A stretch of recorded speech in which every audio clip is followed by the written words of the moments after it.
அஸ்ஸலாமு அலைக்கும். Khalid bin Aslam ரஹிமஹுல்லாஹ் அவர்கள் கூறியதாவது: நாங்கள் அப்துல்லாஹ் பின் உமர் ரலியல்லாஹு அன்ஹு அவர்களுடன் வெளியில் புறப்பட்டோம்.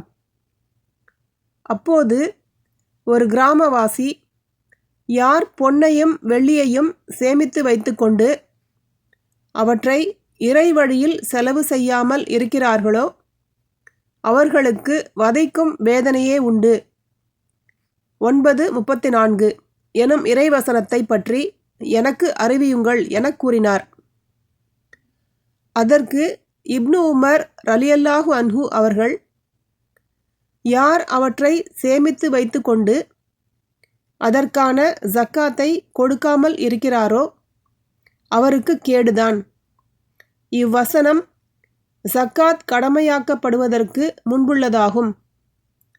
ஜக்காத் பற்றிய வசனம் அருளப்பட்டதும் செல்வங்களுக்கான தூய்மையாக ஜக்காத்தை அல்லாஹ் ஆக்கிவிட்டான் என்றார்கள். சஹீஹ் புகாரி 1404, அத்தியாயம் 24, ஜக்காத்தின் சட்டங்கள்.